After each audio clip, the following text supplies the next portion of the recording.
And this is where people would put the grain, and then donkey, probably some tools as well, would go around and around and around.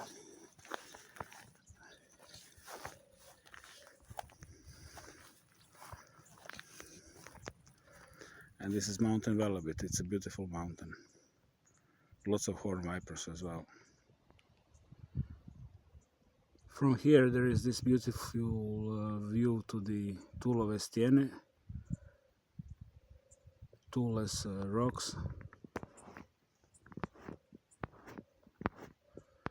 I'll put the links below. And of course this is the area where famous scenes from a movie Winnetou were filmed back in the 70s. A big fan, of course, Red Book. Check this out, ruined house from the war. Beautiful new garden. And a mortar grenade. Hey, Mr. Mortar Grenade, who done this? I don't know, I don't know, I know nothing. I can't explain you how happy I am to be in this area.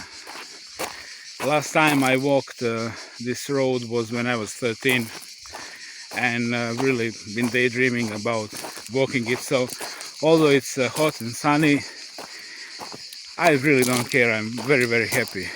Like, I feel pure fucking joy, guys. Oh, look at the hair. Not supermodel, that's for sure. Yeah, this is my ancestral home. This is how it sounds like. These are the sounds.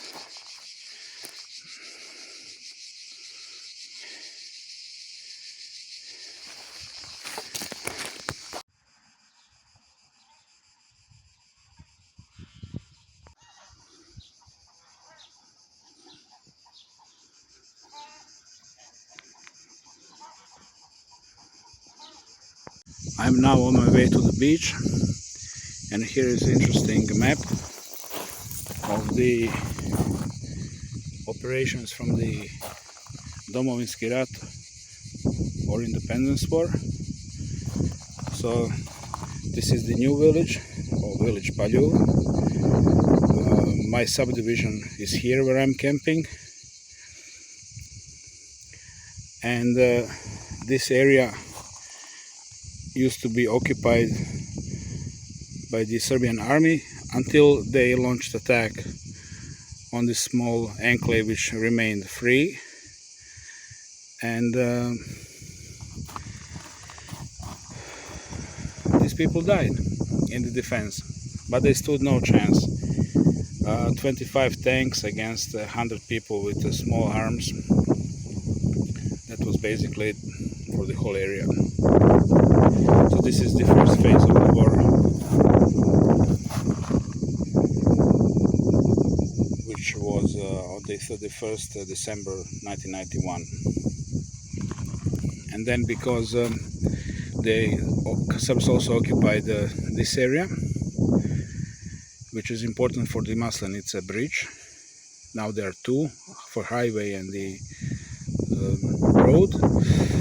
And in 1993 the Croats launched another operation which liberated this area all the way here. And Paljuv main village was under Croatian control, while my subdivision was under Serbian control. This is why in this area there were many landlines. They claim it's been demined now, it's a free zone, but some people say it's also dangerous to walk there. People on a regular basis lose their limbs. And this is Novigradsko more or Novigrad Sea.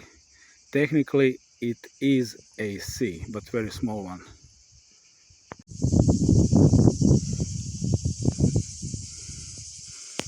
And this is our ancestral home. This was a fortified medieval town. But in the 19th century there was no more land for all the people, overpopulation, so people moved more inland and started to do cattle grazing and farming, but mostly it was a cattle grazing for our family.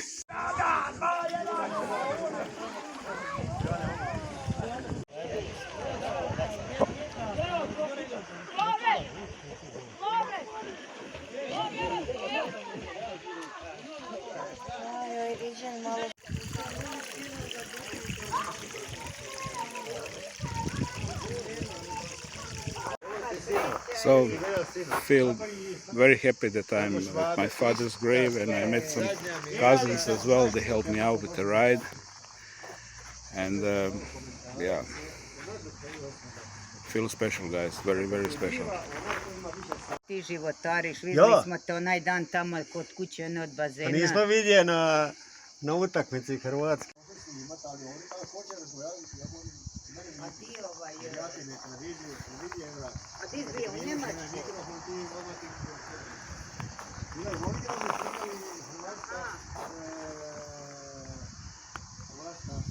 Hey guys, so just came to the base from the beach, and I visited my father's grave, which is in excellent condition because brother connected to the powers that be financed the marble. But something else happened today, epiphany. So hear me out. This is a sensitive topic, you understand me, regarding my family. So this is the version I've been told, and with this version of how things went, I lived till this very moment, till this day, midday. This was the version. Our house, built in 1950s by my grandfather, then my father Kazimir, his brother Petar, Ivica. Stonework, I explained you, every stone is fabricated by hands and then placed in a place. It's a laborious work. Hey guys, check out this stone masonry. See, every stone is unique and carefully placed. So of course that stone is now, these houses are now a great source of building materials for people who just want to snatch prefabricated 100-year-old and more houses. But I really like the way how it's done with minimum mortar and maximum precision, because every stone is unique, taken from the surrounding area. And foundations need to be very deep because we have earthquakes here. A couple of months ago, Rijeka got hit 3.6, Zenica and Bosnia 3.6, like a week ago, and we have tools on a weekly basis, well, monthly basis maybe. So this was the version of event that during the war, Serbian soldiers burned the house, and after that, out of the hate, destroyed it completely, and then they dug their trenches there. Okay, so this was the story I reported when I came here. So the real story is that cousin of mine, and in the village, like 50% of the village are cousins. I'm not gonna say his real name, I'm just gonna translate it into English. Peaceglory Littlebrother. Peaceglory Littlebrother. Who is working for the powers that be.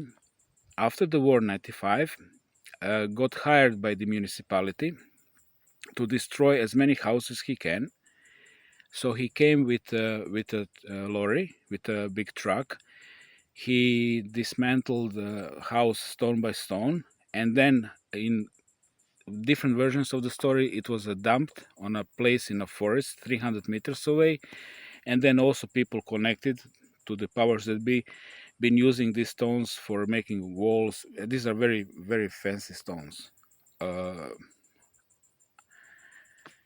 and also for house building, because it's also very excellent thermic isolation for this climate here, which is very hot, of course, during summer, 40s, 45. That's normal. And nobody told me that. And he was paid by that 8,000 Deutschmarks in 1995, and when good average salary was between 300 and 500 Deutschmarks. So what is that in euro currency? What was 8,000 Deutschmarks in 1994? It's 4,000 euros in 1995. So let's see what Google say adjusted by the inflation could be easily, let's say, 10,000 euro work per house, which is very, very handsomely paid. And yeah, I've seen the guy 4 years ago, and he didn't tell me that.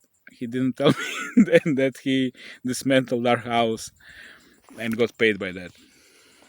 So I somehow he forgot to tell me this information, which is mind-boggling.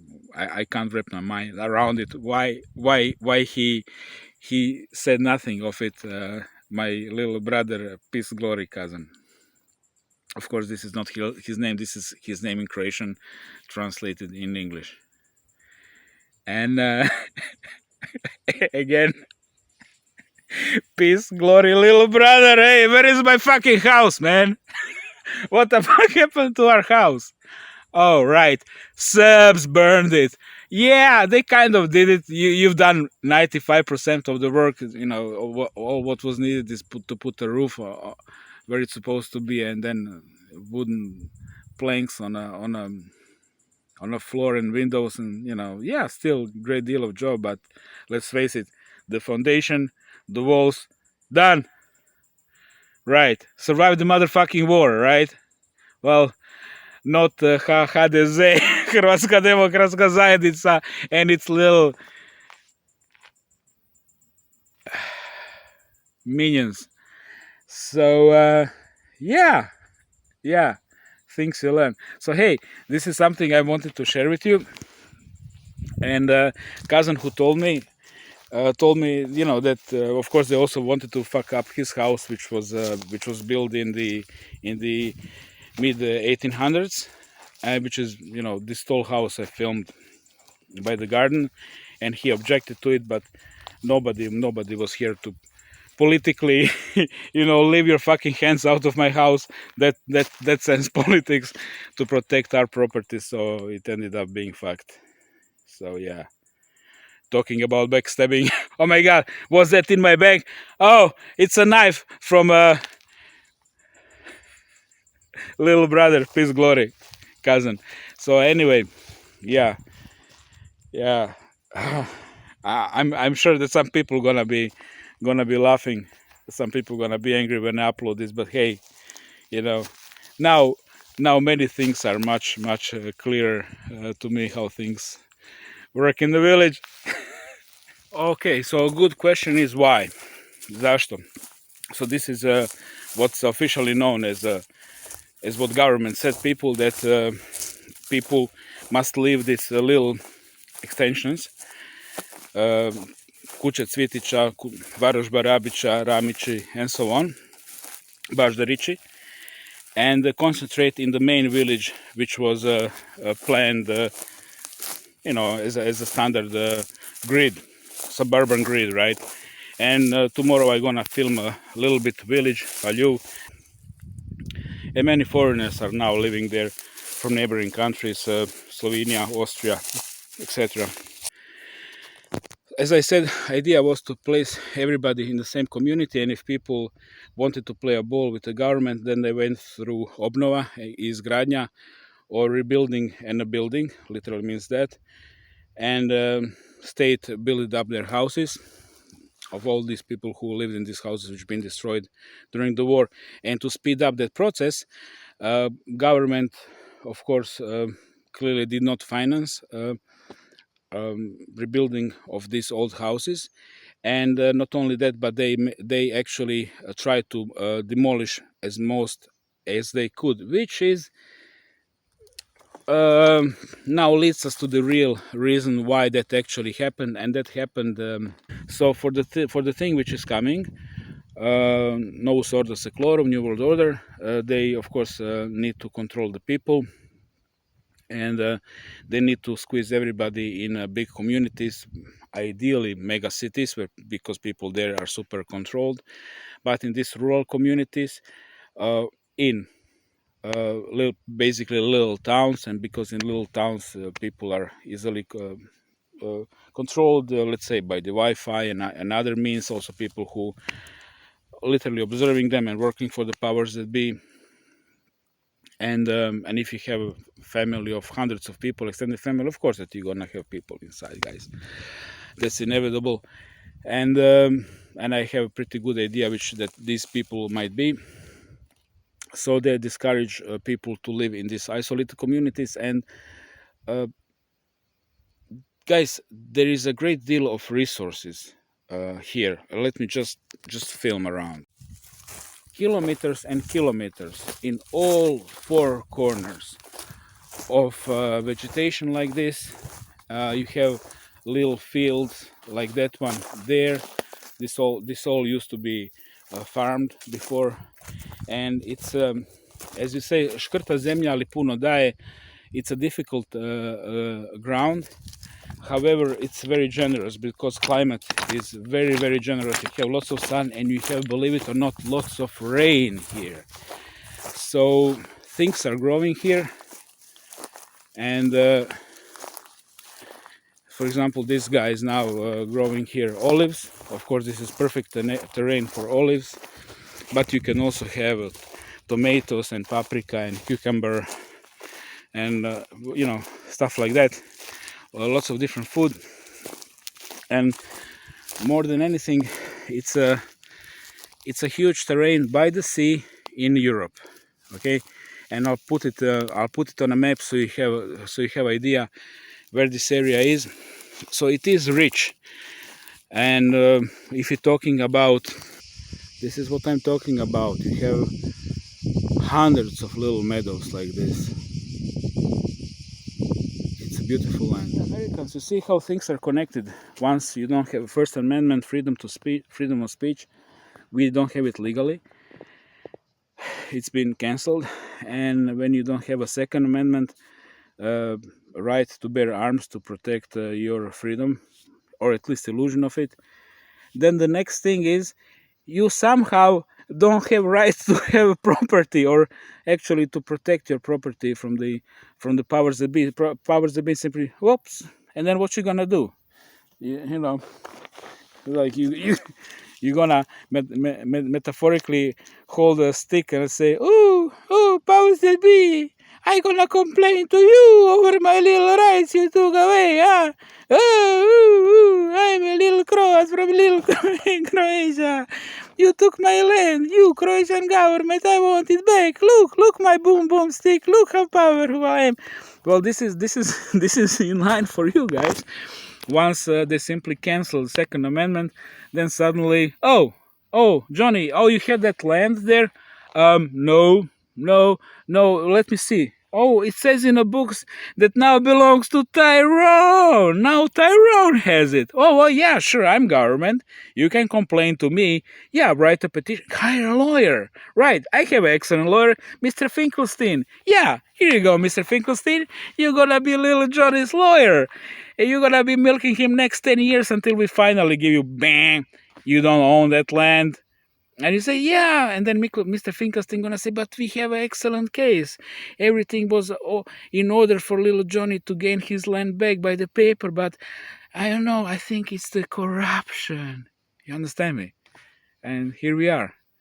So in a weird way, we Croatia, we are America's future.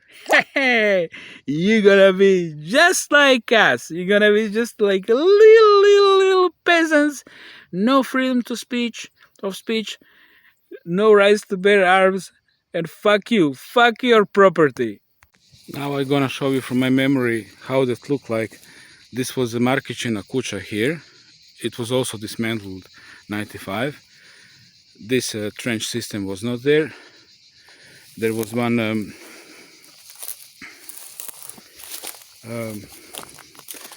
I don't know how to call it,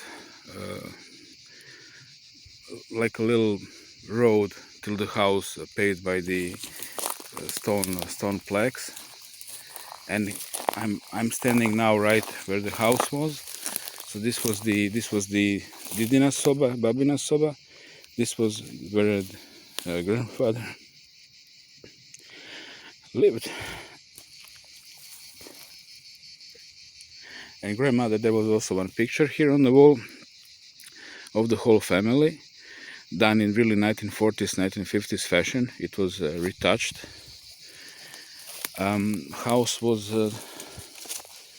till here roughly. So this is what remained, the flooring, done of course by the stone, by the ploče. stone masonry. Actually, you quarry them in these pieces. Just fabricate them a little bit. It comes in different sizes. We used to keep wine here. I remember one huge barrel here and smaller barrels left and right. We had the wine filled here since the 17th century, and so this was the wall, and there was also a porch, all done in stone. There was one beautiful table here, right somewhere in this spot. The wines were above us for shade and for nice grapes. Decoration mostly, but we used to eat on this table. It was very simple table, of course everything done from stone, legs from stone, and a big fat stone piece, stone slab as a top. And then we had kuzhina here,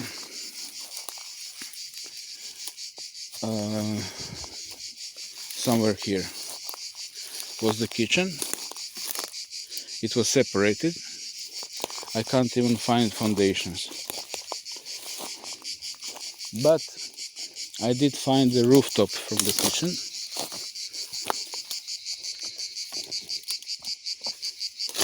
There, the old one done a little bit by asbestos. And this was the end of the house, and next to this old house was the old house. Actually, nobody really knew who was the inhabitant. And this is the old house which remained.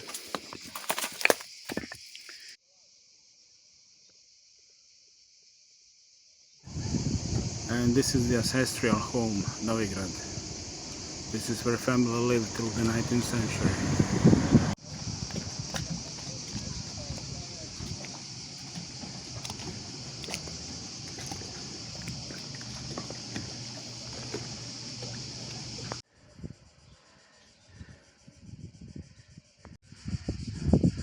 According to my father, or our grandfathers were working on this church all in stone. 19th century church, from what I know, financed by the Austrian Empire, because in the 19th century Dalmatia directly belonged to the Austria as a province. It was like literally the province of Austria, Österreich. See, this is shrapnel. So you could say European EU Union before it was even EU. Oi for oi, count K.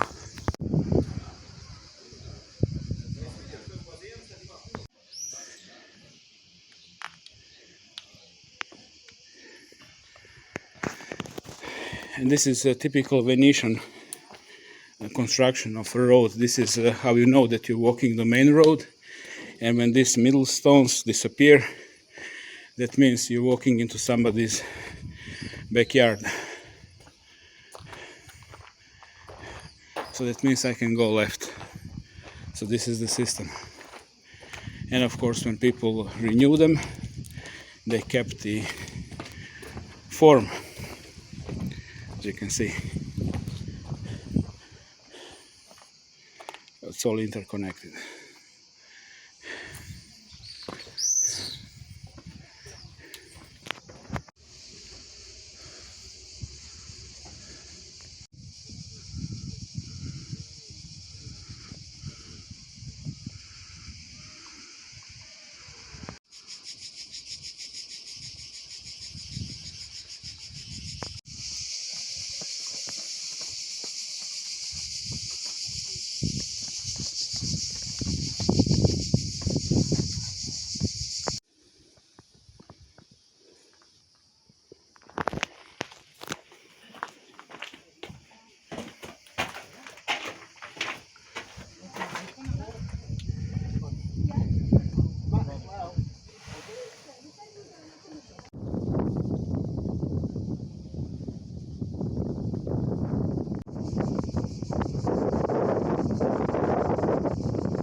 Guys, I'm not Karen, but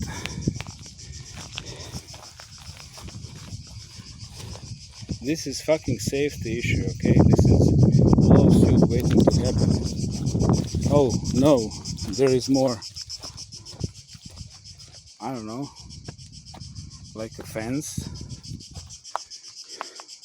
Oh, there is also, yep, good things come in threes. Yeah.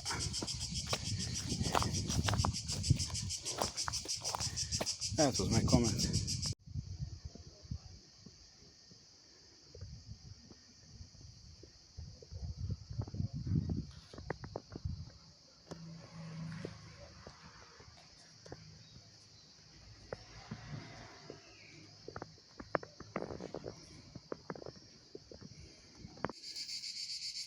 So guys, today is Monday, July 8th, 2024. I am hiking from Varos Barabica to Paljuv with all of my bags, and it's a nice sunny day and rather hot.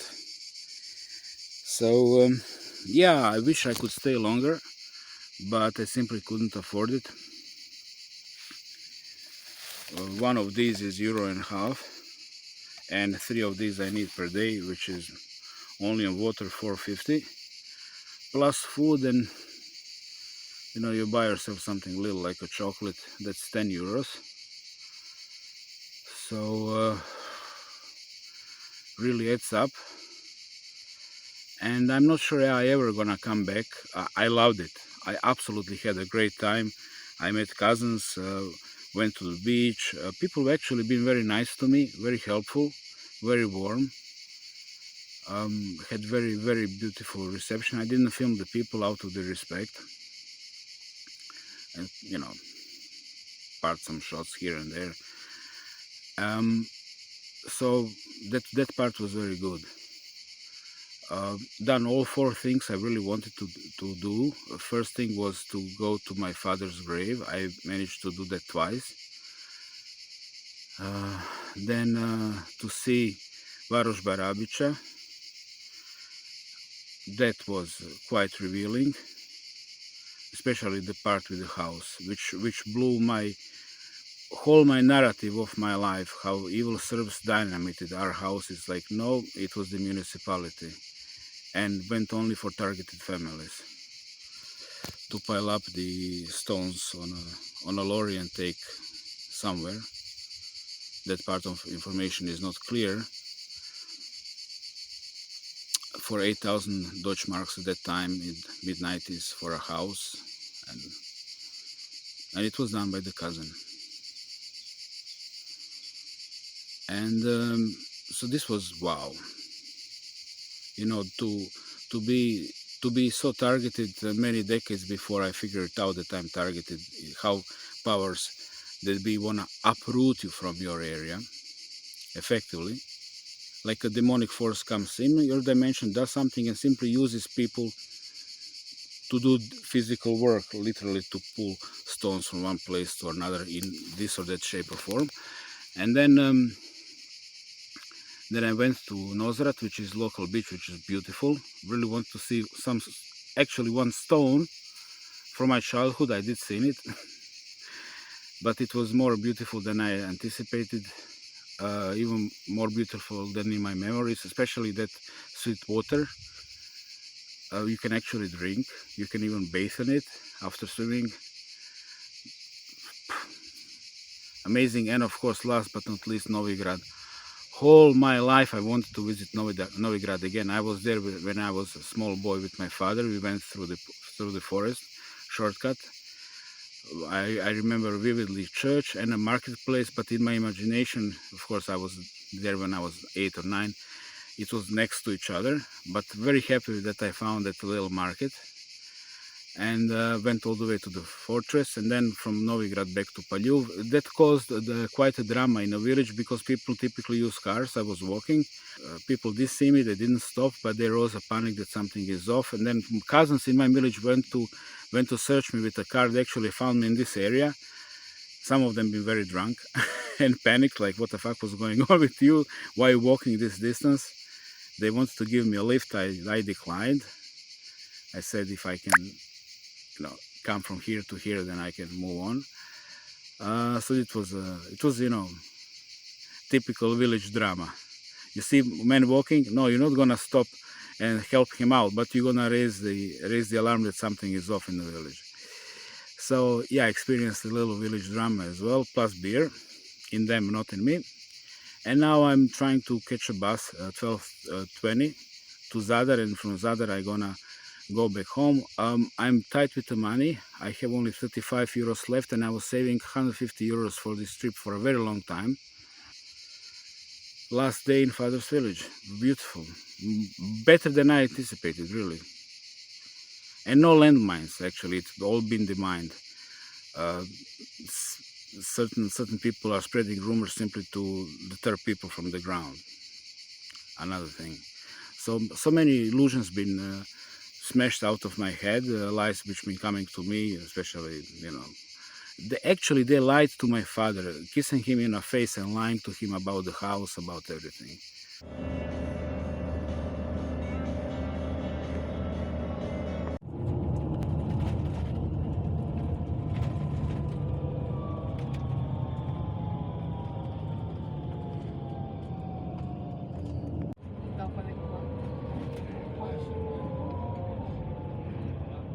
It was a ride 12:20.